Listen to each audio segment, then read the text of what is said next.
Bonjour et bienvenue sur Charging Station pour un nouveau grand essai électrisant, celui aujourd'hui de la Jeep Avenger 100% électrique.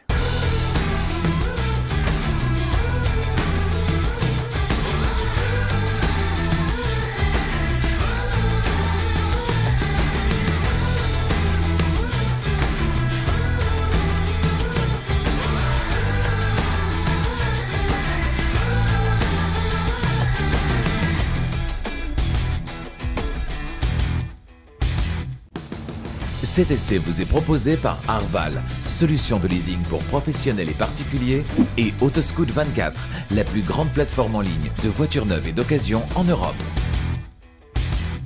Ceci n'est pas une Jeep. Derrière cette revisite du célèbre « Ceci n'est pas une pipe » du peintre belge René Magritte sur son tableau « La trahison des images » se cache une dure réalité difficile à avaler pour les fans purs et durs de la marque américaine. Et pourtant, dessinée en Italie, fabriquée en Pologne sur un ensemble technique français issu de la banque d'organes du groupe Stellantis, cette Jeep n'a absolument rien d'une voiture américaine, un pays d'ailleurs dans lequel elle ne posera sans doute jamais la moindre roue. Cette voiture, elle est conçue en Europe, pour l'Europe, et elle s'est d'ailleurs vue décerner en janvier dernier, à l'occasion du Salon de l'Auto de Bruxelles, le titre de voiture européenne de l'année 2023, CQFD. Mais au final, cette voiture est-elle quand même une vraie Jeep? Mérite-t-elle son titre de voiture européenne de l'année 2023? Quelles sont ses qualités, mais également ses défauts? Eh bien, pour le savoir, j'en ai pris le volant une fois de plus, non pas pendant une demi-journée, ni pendant 2 jours, mais pendant une semaine complète. L'occasion de vérifier quelles sont ses qualités, ses défauts, l'occasion également de répondre à toutes les questions que vous vous posez. Les réponses, elles se trouvent dans cet essai. Vous ne l'avez pas encore fait, faites-le maintenant. Abonnez-vous à Charging Station et activez la clochette des notifications pour être prévenu dès qu'une nouvelle vidéo électrisante est disponible. La semaine prochaine, on sera toujours chez Stellantis, mais on va changer de marque. On sera plus chez Jeep, mais bien chez Abarth. Abarth, c'est la branche sportive de Fiat. On ira essayer l'Abarth 500e, version survitaminée, version énervée, très énervée de la Fiat 500 100% électrique, qui ne renonce pas d'ailleurs au son caractéristique des bruits de moteur thermique Abarth, et pourtant c'est une voiture 100% électrique. Comment fait-elle? La réponse la semaine prochaine. On ira ensuite chez Volkswagen prendre le volant de la version 2.0 de l'ID3, mais chez Volkswagen on l'appelle la nouvelle ID3, c'est dire que les changements ont été assez conséquents pour ce restylage de mi-carrière. Quels sont ces changements à l'intérieur mais également à l'extérieur? Eh bien vous le saurez dans 2 semaines. Ensuite on ira également chez Mercedes avec l'essai de la Mercedes EQE SUV, c'est-à-dire la version SUV de la berline 100% électrique EQE, d'autres essais tout aussi électrisants. Durant les semaines suivantes, je vous en parlerai dans les prochains essais. En attendant, vous êtes abonné, vous avez activé la clochette des notifications, vous avez fait tout ce qu'il faut. C'est à moi de travailler maintenant, c'est parti, place à l'essai.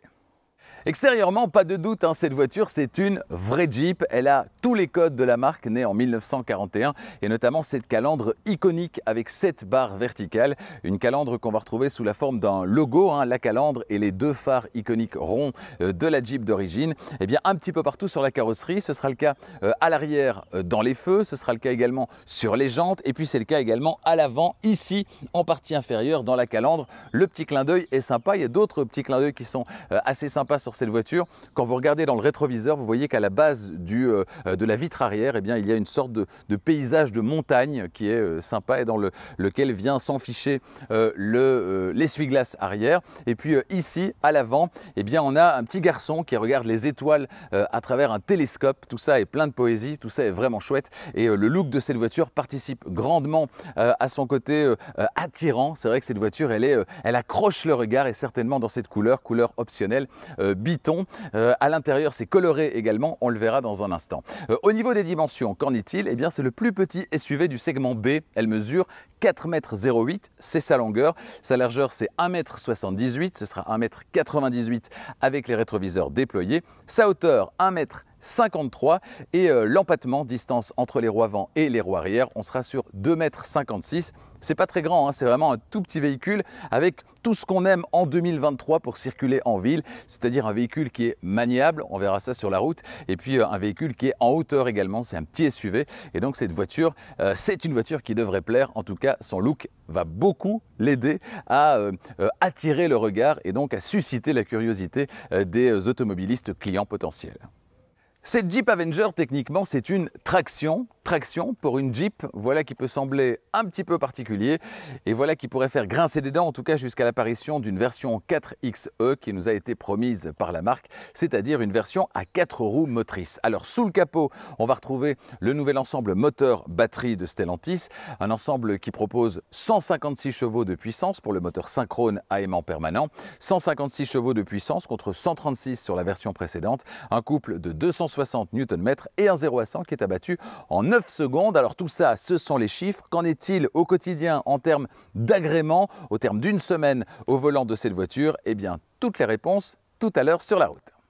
Elle est située sous le plancher entre les 4 roues. C'est bien sûr la batterie haute tension qui équipe cette Jeep Avenger. Elle est d'une capacité brute de 54 kWh, soit 51 kWh utiles, réellement utilisables. La composition de cette batterie NMC, nickel, manganèse, cobalt, elle est de nouvelle génération, avec plus de nickel, moins de manganèse, moins de cobalt, 80% en fait de nickel et 10% de manganèse, 10% de cobalt. Ça a un triple avantage d'utiliser cette répartition nouvelle, à savoir un coût qui est moins élevé, un coût environnemental qui est moins élevé également, et une densité énergétique qui, elle, par contre, est plus élevée. Au niveau de l'autonomie sur une seule charge, on est à 390 à 400 km selon le niveau d'équipement en norme WLTP cycle mixte.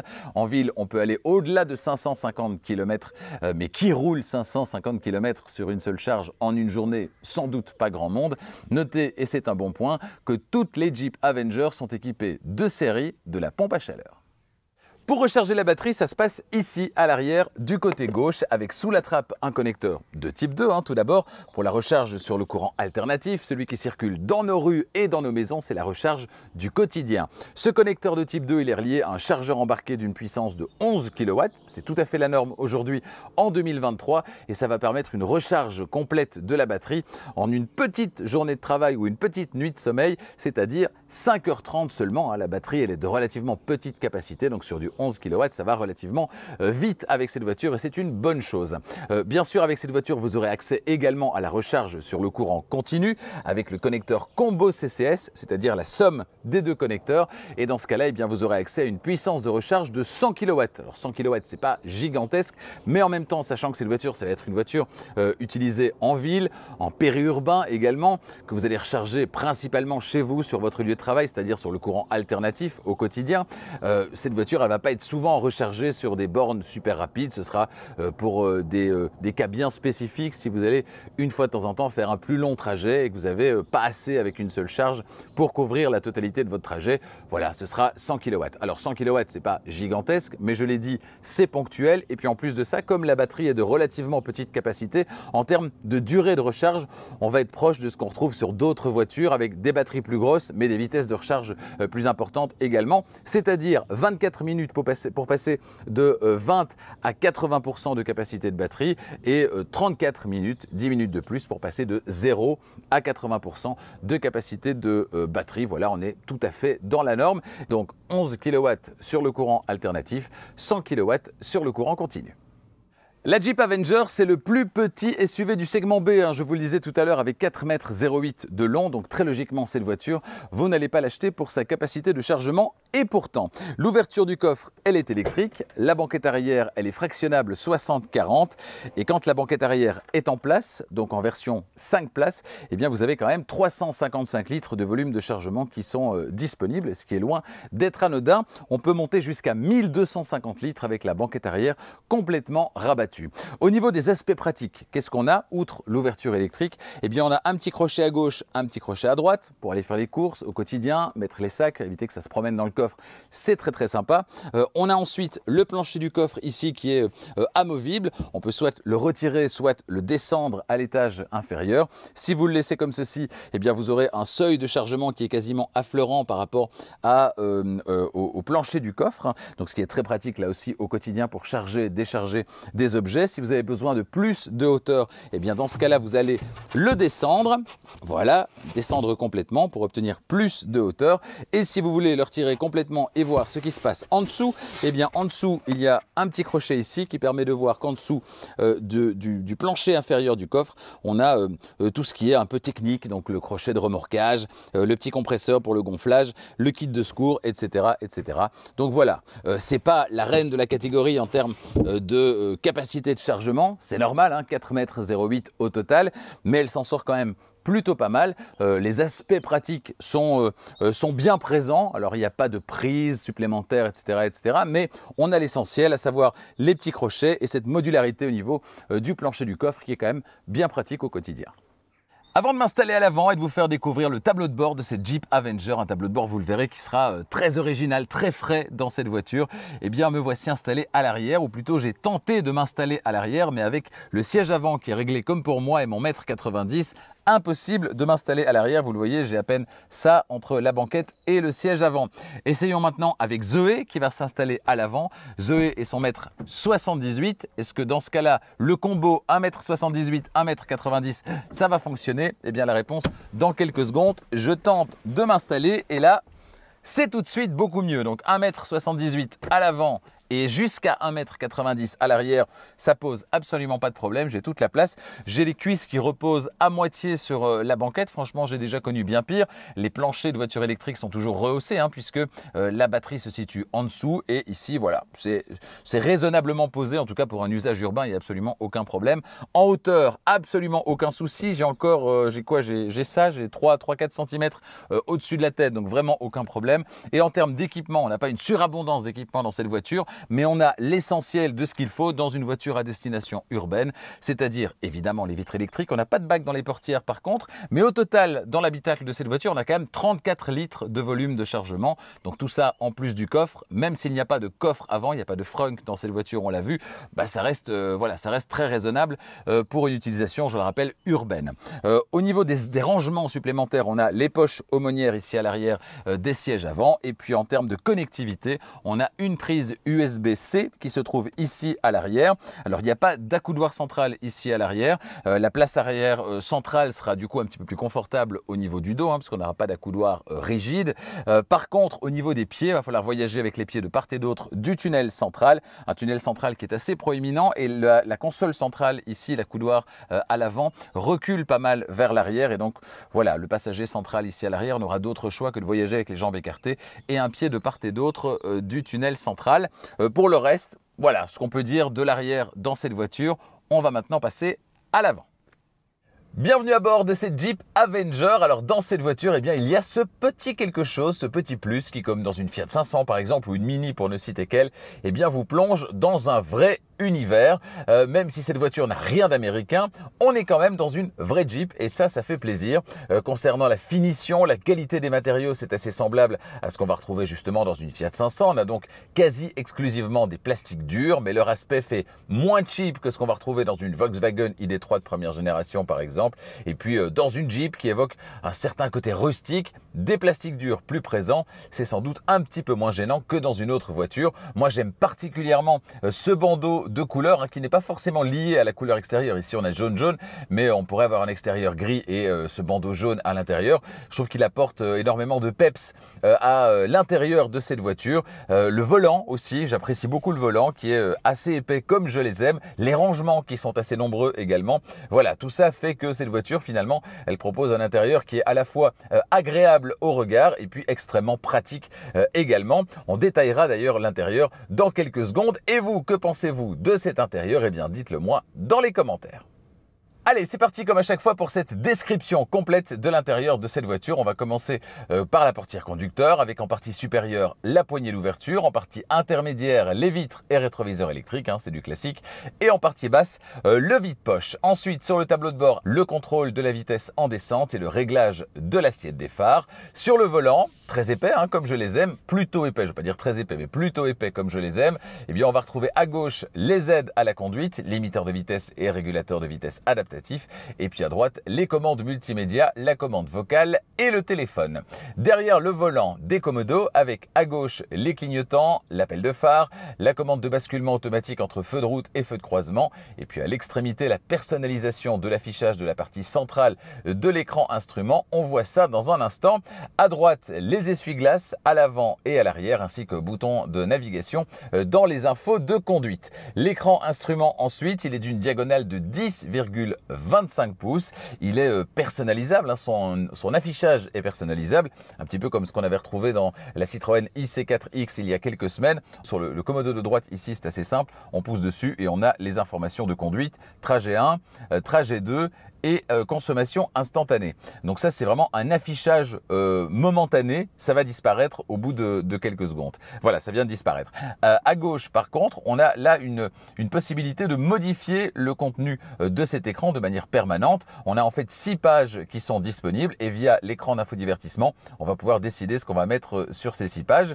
Ici, on était sur la page qui contient la navigation. Ici, c'est la connexion au téléphone. Ici, sur celle-ci, il n'y a rien. Sur celle-ci, on a les aides à la conduite. Ici, on a alors possibilité également d'avoir un split screen. Donc ici, consommation, donc info de conduite à gauche et le petit visuel, le petit graphique de la consommation, un graphique dynamique évidemment, en partie de droite. Ça, c'est possible également. Et puis on revient voilà sur la première page sur laquelle il n'y a rien. Donc on peut vraiment s'amuser et ici voilà sur la navigation. On peut vraiment s'amuser à construire son tableau de bord. C'est vraiment une personnalisation qui est assez poussée au niveau de l'écran instrument, avec possibilité, vous l'avez vu, d'avoir des pages qui sont soit vides, soit qui contiennent une information, soit qui contiennent 2 informations, tout ça via l'écran d'infodivertissement. On détaillera peut-être cette information-là tout à l'heure quand on passera en revue l'écran d'infodivertissement. Ensuite, pas d'affichage tête haute disponible dans l'Avenger, ce que les amateurs de cet équipement regretteront sans doute. Personnellement, je peux tout à fait m'en passer. Tout en haut et au centre de la console centrale, l'écran d'infodivertissement d'une diagonale de 10,25 pouces lui aussi. On y revient dans la suite. Sous cet écran, entre les aérateurs, le bouton d'appel de l'écran d'accueil, le menu voiture, les feux de détresse et le verrouillage centralisé. Plus bas, on va retrouver le bouton de démarrage à gauche. Et puis à droite, un très grand vide-poche qui va courir sur tout le tableau de bord jusqu'à la portière passager.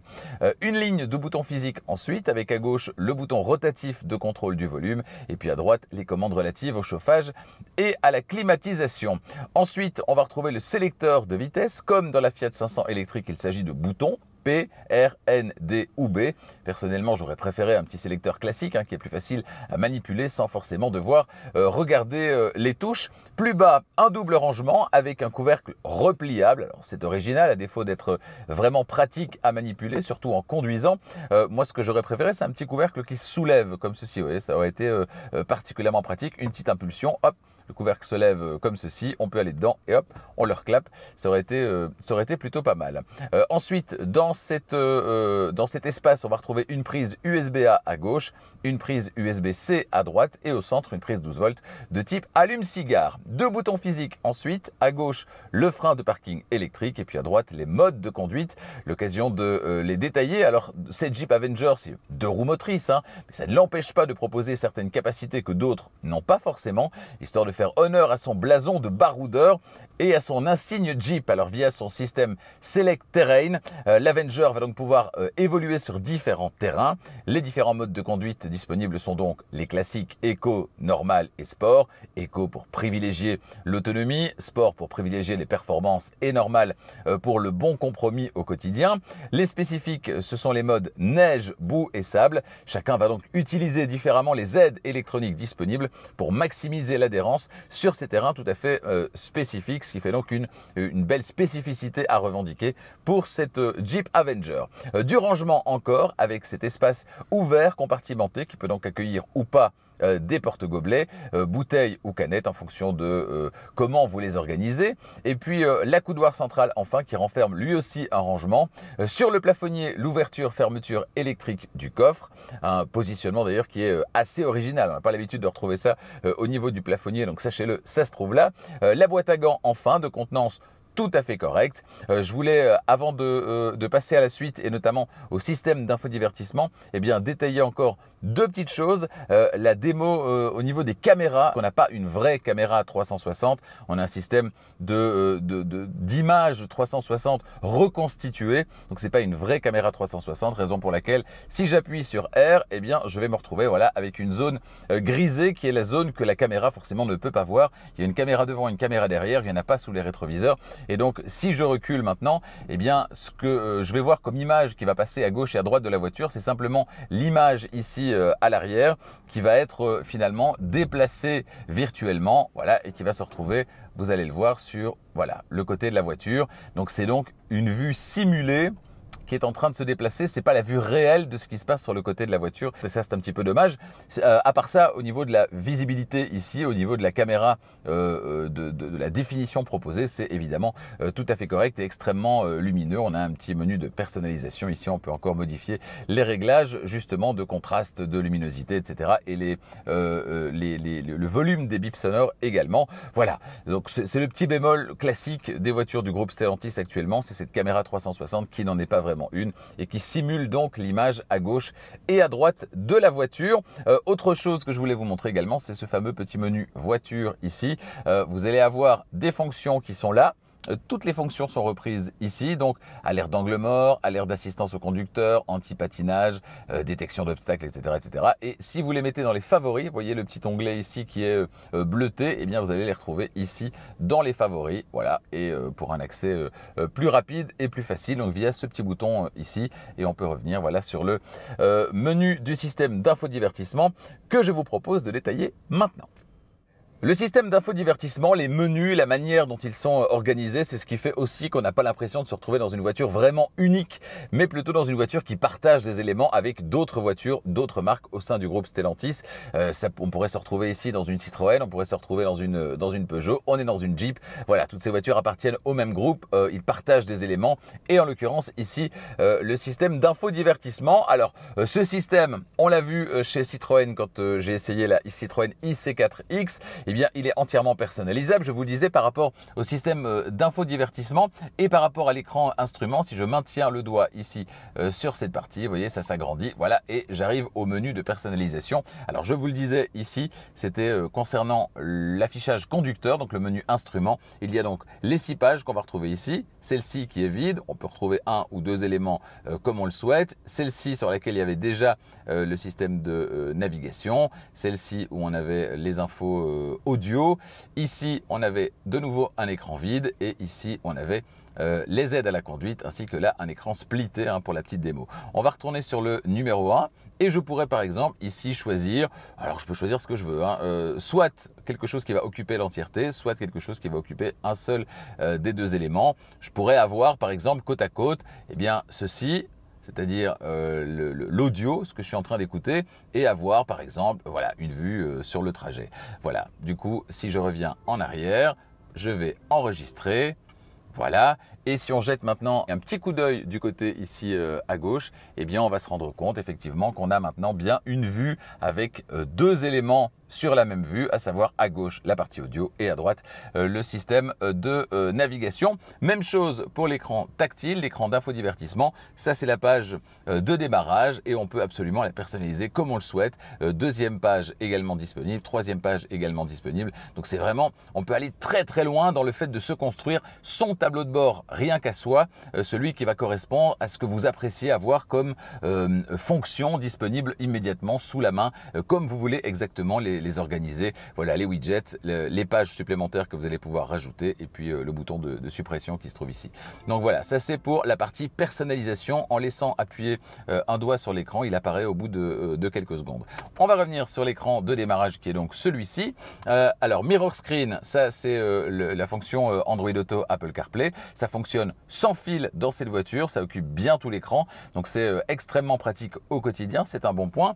Ici ADAS, c'est donc le menu des aides à la conduite, système avancé d'aide à la conduite, on y était il y a quelques instants. La navigation, pas de planificateur d'itinéraire dans cette voiture, c'est un petit peu dommage. En même temps, cette voiture, je rappelle, c'est une citadine, c'est pas pour faire des très longs trajets, même si elle peut tout à fait le faire, mais c'est pas sa destination première. Ensuite, on va revenir en arrière. l'arrière, on a le menu aide, le menu climatisation, le mur d'application. Donc menu climatisation, il faut savoir que vous ne devez pas l'utiliser à tout prix au quotidien puisque vous avez ces boutons qui se trouvent ici sur le tableau de bord, mais vous pouvez, si vous le souhaitez, rentrer dans le menu climatisation et avoir ces réglages qui sont également disponibles via l'écran, notamment ici les sièges chauffants que vous allez retrouver ici, le préconditionnement également que vous allez pouvoir activer, histoire que la voiture soit à température quand vous le souhaitez et quand vous démarrez. Le téléphone, les paramètres qu'on va retrouver ici, avec un profil qui est disponible également, qu'il est possible de créer et d'en créer plusieurs également. Personnalisation, connectivité, système, luminosité, audio, les réglages audio, réglages du véhicule, les mises à jour, etc. Donc tous les menus auxquels vous allez avoir moins souvent recours, pas tous les jours forcément, eh bien ce sera dans ce menu paramètres.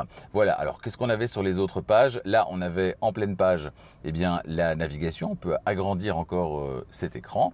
Voilà, on va revenir en arrière et ici on avait par exemple, eh bien, vous le voyez, les radios favorites qui se trouvent là. On a également possibilité de retrouver d'autres choses, mais vous mettez vraiment absolument ce que vous voulez. Concernant les radios favorites, moi il y a un truc qui me plaît, j'ai l'occasion de zapper entre plusieurs radios et pour le faire très facilement, eh bien, vous pouvez le faire via le petit bouton qui se trouve à droite sur le volant. Vous poussez sur ce bouton, vous avez un menu qui apparaît dans l'écran instrument, vous flippez vers le haut ou vers le bas et franchement c'est hyper simple au quotidien, c'est très agréable à utiliser. Voilà pour le système d'infodivertissement. Donc au niveau fluidité, il y a absolument aucun problème. Au niveau personnalisation, ça c'est un vrai bon point, c'est absolument énorme. Vous allez vous concocter votre tableau de bord tel que vous le souhaitez, ça c'est vraiment chouette. Apple CarPlay, Android Auto sans fil. On a une interface également, un MyJeep qui est disponible comme sur toutes les voitures sur votre smartphone qui va vous permettre de dialoguer avec la voiture. Le petit bémol, pas de planificateur d'itinéraire au niveau de la navigation. Pour le reste, franchement, ça fait le job et je trouve que voilà, ça s'insère très très bien au niveau du look dans ce qu'on va retrouver dans le tableau de bord de cette voiture. On a une cohérence quand même entre l'écran d'infodivertissement, l'écran instrument et globalement le tableau de bord de cette voiture. Voilà pour la description complète du coup de cet intérieur. Et place maintenant à l'essai sur la route.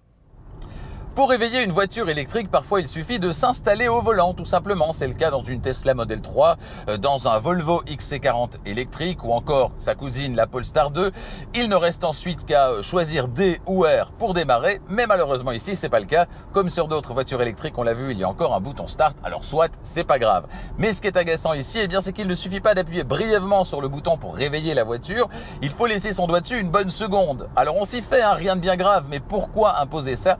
Mystère, et ce n'est pas propre à cette Jeep puisque dans le même groupe, le groupe Stellantis, eh bien si on prend la Citroën IC4X essayée récemment, eh bien ça imposait exactement la même chose, le même phénomène.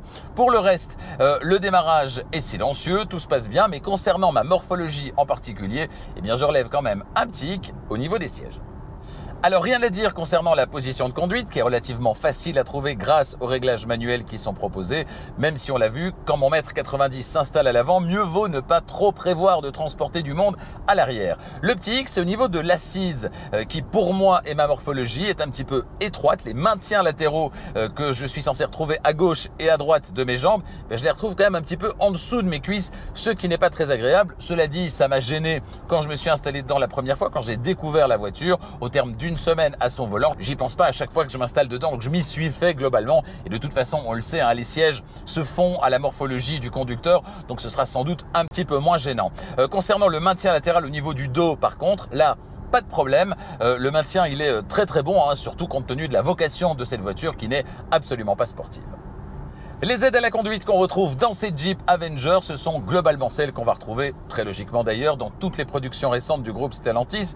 Pas de surprise donc, le fonctionnement est assez intuitif. Les réactions notamment du régulateur de vitesse adaptatif sont relativement bien calibrées, même si ça reste un poil trop brutal, mais c'est globalement le cas un petit peu partout et pas que chez Stellantis d'ailleurs. Petite parenthèse, ce qui va être compliqué sur la route vers la voiture autonome, c'est ça, hein, c'est de conserver des réactions humaines, c'est-à-dire fluides et pas des réactions mécaniques un peu robotiques de type on-off. On le voit déjà ici avec un simple régulateur de vitesse adaptatif avec maintien au centre de la voie, c'est-à-dire la conduite assistée disponible dans cette voiture. Le principe de base, il est là, mais il manque la fluidité des réactions humaines pour que la cohabitation se passe bien sur la route et puis que le voyage aussi soit agréable pour tout le monde dans la voiture. Mais je le répète, c'est pas propre à cette voiture, bien loin de là. Mais tout ça, évidemment, c'est un autre débat. Je referme la parenthèse. Je vous le disais il y a un instant, cette Jeep, ce n'est évidemment pas une voiture sportive. Là où elle va faire la différence par rapport à la concurrence, eh bien c'est plutôt au niveau de ses capacités sur des revêtements plus compliqués grâce à ses modes de conduite spécifiques, neige, boue et sable. Dans les faits, alors ça ne va pas transformer cette simple 2 roues motrices en reine de l'escalade évidemment, mais les porte-à-faux réduits et cette gestion électronique spécifique de l'adhérence en fonction des conditions de route peuvent réellement faire la différence dans certaines régions. Je pense à des régions de montagne par exemple. Alors malgré le fait que ce soit une 2 roues motrices, on perçoit avec ça quand même une pointe d'ADN Jeep qui va la différencier de ce qu'on fait chez Citroën, chez Peugeot ou chez Opel pour ne citer que les marques du même groupe. En conduite de tous les jours, vous roulerez en mode de conduite normale. Si vous voulez profiter des avantages de l'électrique en termes de vivacité et obtenir les 156 chevaux, là vous passez en mode sport. C'est ce que j'ai fait à quelques reprises durant cette semaine pour des accélérations qui sont plus dynamiques et avoir encore plus le sourire au volant de cette voiture. La gestion des bruits, on peut considérer qu'elle est correcte dans cette voiture parce que cette Avenger, eh bien, elle se destine à la ville et qu'en ville, elle sera forcément toujours silencieuse puisqu'elle évoluera à basse vitesse. Si vous envisagez de l'utiliser par contre sur voie rapide plus régulièrement, là le bilan il est un petit peu moins positif. Alors rien de rédhibitoire, hein, pas de stress, mais c'est vrai qu'à plus haute vitesse, on a des bruits aérodynamiques, notamment ici au niveau des vitres, on a des bruits de roulement qui sont plus présents. Alors un bon point par contre, c'est le système audio qui propose un son qui est franchement de bonne qualité. Un moins bon point enfin, ce sera pour le bruit des clignotants que je trouve d'abord trop faible et puis pas vraiment en adéquation avec l'ADN de Jeep. Moi ça me fait penser à une vieille pendule, une vieille horloge, vous voyez, pas vraiment flatteur. Vous souhaitez tracter une remorque, et bien dans ce cas, passez votre chemin. Cette Jeep Avenger ne pourra rien faire pour vous puisqu'elle n'a pas la possibilité de tracter une charge et ce que la charge soit freinée ou non freinée. 10,5 mètres, c'est le diamètre de braquage proposé par ces Jeep Avenger. C'est une valeur qui est très intéressante, qui fera votre bonheur hein, si vous roulez essentiellement en milieu urbain, terrain de prédilection de cette Jeep Avenger. C'est donc un bon point. En ville, la position de conduite surélevée plus le diamètre de braquage, la maniabilité de ces Jeep feront des merveilles. Un point qui serait pour moi amélioré, eh bien, c'est le freinage sur cette voiture et surtout la récupération d'énergie. Alors concernant le freinage, la pédale, elle est très molle, ce qui n'est pas très agréable, mais c'est pas non plus propre à cette voiture, c'est plutôt commun à toutes les voitures qui récupèrent l'énergie. J'aurais aimé plus de mordant dès le début de la course de la pédale, mais c'est pas le cas. Par contre, concernant la récupération d'énergie, là même en sélectionnant le mode B pour brake au niveau du sélecteur de vitesse, qui est le mode qui normalement propose la récupération la plus importante et donc le ralentissement le plus important quand on lève le pied de l'accélérateur, eh bien malheureusement, même dans ce mode, impossible de se passer de la pédale de frein. On est très loin de la conduite à une pédale et pourtant sur un petit SUV urbain comme celui-ci, ce serait tellement agréable d'avoir cette conduite à une pédale, ce one pedal drive. Donc là, je pense qu'il y a vraiment quelque chose à faire. Ça améliorerait grandement le côté agréable de la conduite en ville avec l'électrique plus le one pedal drive. Franchement, ce serait vraiment très sympa, mais ici, malheureusement, on en est très loin. Sur cette voiture d'essai en finition haut de gamme, on retrouve 2 séries et les phares Jeep Performance LED. Notez que les feux arrière sont également à technologie LED. L'allumage des phares est évidemment automatique, tout comme le basculement automatique des feux de route aux feux de croisement. Alors, les journées sont très longues hein, en ce moment. J'ai pas eu beaucoup l'occasion cette semaine d'utiliser les phares, mais pour le peu que je les ai utilisés, franchement, le niveau d'éclairage proposé est tout à fait satisfaisant. Le basculement se fait de manière tout à fait efficace et justifiée, donc pas grand-chose à dire sur ce point. Ça fonctionne vraiment très bien. Avant de vous retrouver à l'extérieur pour parler du prix et pour la conclusion de cet essai, voilà un sujet qui vous intéresse particulièrement, l'autonomie réelle et donc la consommation. L'autonomie théorique sur une seule charge en norme WLTP et en cycle mixte, c'est 390 à 400 km avec cette voiture, selon le niveau d'équipement. La plupart du temps, j'ai opté pour une conduite tranquille, tout en conduisant de temps à autre de manière un petit peu plus dynamique en activant le mode sport.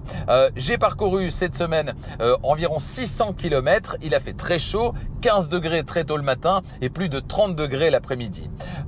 Je suis arrivé à une consommation moyenne, compte tenu de tout ça, de 17,5 kWh au 100, avec donc un parcours autoroutier à 70%. C'est mes trajets du quotidien. C'est une valeur qui est très correcte, hein, sachant que l'autoroute, c'est pas son terrain de jeu de prédilection, c'est pas à ça qu'elle se destine, et qu'en plus, la climatisation, elle a tourné à plein régime. Franchement, dans ces conditions, en fonction du style de conduite et des conditions de circulation, vous pourrez parcourir un tout petit peu moins de 300 km, ce qui est vraiment bien.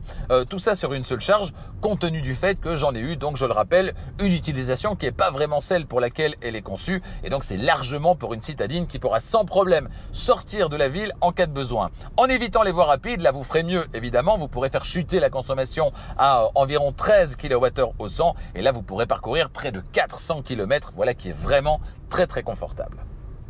Parlons du prix à présent avec 4 niveaux de finition qui sont proposés pour la Jeep Avenger, à savoir Avenger, Longitude, Altitude et Summit. C'est la version essayée cette semaine. Attention, les 4 niveaux de finition ne sont pas disponibles dans tous les pays. On détaille ça maintenant pour la Belgique, la France et la Suisse. En Belgique, les 4 niveaux sont disponibles et les prix démarrent à 38 500 € pour le niveau Avenger. Longitude, ce sera 39 500 €. Altitude, 41 500 € et Summit, 43 500 €. En France, les 4 mêmes niveaux de finition. Avenger à 39 000 €, Longitude à 40 000 €, Altitude à 42 000 € et Summit à 43 500 €. En Suisse, enfin, attention, pas de niveau d'entrée de gamme Avenger. Les prix démarrent à 37 990 francs avec le niveau de finition Longitude. On a ensuite le niveau Altitude à 40 990 francs et le niveau Summit à 43 990 francs. Surfez sur le site internet de Jeep qui correspond à votre pays, configurez votre Jeep Avenger idéal et déterminez votre prix. Toujours concernant le prix, question, combien vaudra cette voiture dans 3 ans, 4 ans, 5 ans? Est-ce que son autonomie sera un frein à la revente sur le marché de l'occasion, alors que les autonomies dans 3 ans, 4 ans, 5 ans auront forcément très largement augmenté sur les véhicules neufs? Eh bien, pour ne prendre aucun risque, pourquoi ne pas utiliser la formule de location longue durée? Le leasing pour les entreprises et les particuliers. Alors pour les entreprises, on connaît ça depuis un certain temps, c'est le leasing opérationnel, la formule tout compris avec la déductibilité qui va avec pour les entreprises. C'est assez efficace d'un point de vue fiscal.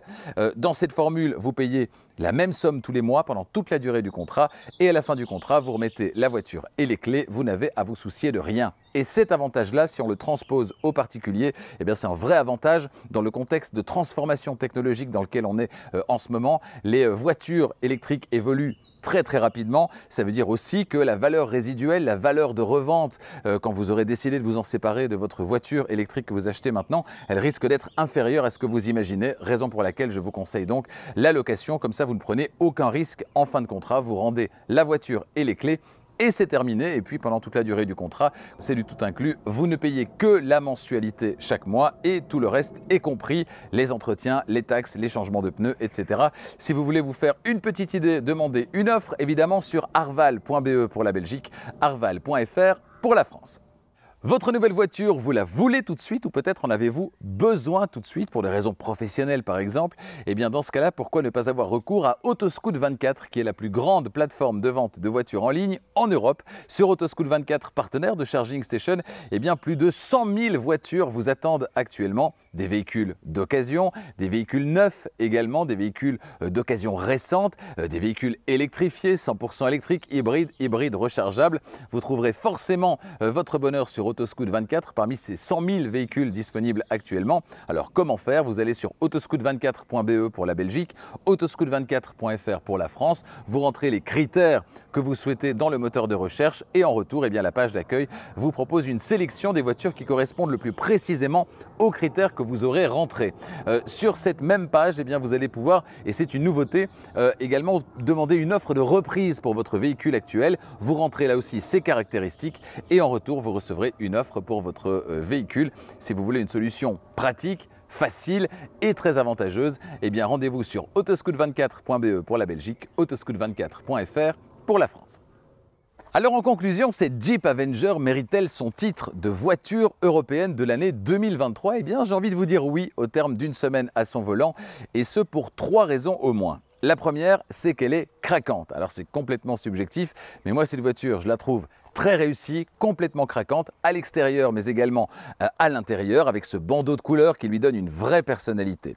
La deuxième raison, c'est que son ensemble technique apparaît tout à fait convaincant, parfaitement en phase avec les prétentions de ce SUV urbain qui pourra sans problème sortir de la ville en cas de besoin grâce à un confort de conduite qui est bien réel et à une autonomie réelle confortable. La troisième raison enfin, c'est son niveau d'équipement qui, même si tout n'est pas de série, permet de rouler dans une voiture moderne, bien dans son époque. Mais alors, quelles sont ces défauts, me direz-vous? Eh bien, son principal, selon moi, c'est le freinage et plus précisément la récupération d'énergie qui est très faible au lever de pied de l'accélérateur, alors qu'un système de conduite à une pédale ferait des merveilles dans cette voiture destinée à la ville.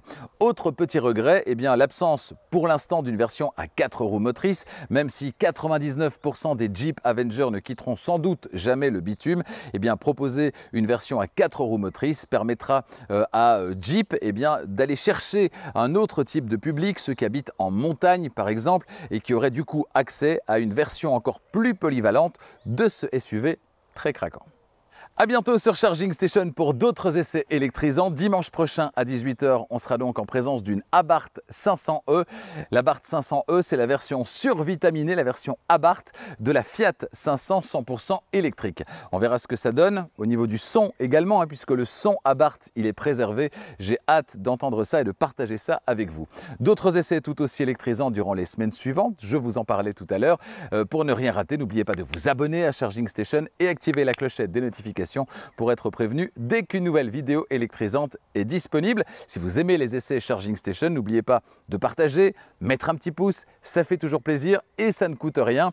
N'hésitez pas également, si vous le souhaitez, à activer la souscription en cliquant sur le bouton rejoindre depuis un navigateur internet, depuis un ordinateur. Eh bien, vous allez pouvoir faire partie du cercle fermé Charging Station contre moins d'1 € par mois. Donc c'est vraiment un tout petit montant. Eh bien, vous aurez accès à des moments privilégiés et à savoir par exemple, le fait de visionner les essais dès qu'ils sont uploadés sur la plateforme sans attendre le dimanche à 18 h, donc parfois avec près d'une semaine d'avance sur la diffusion du dimanche à 18 h. Merci encore de votre fidélité, bonne semaine et à bientôt.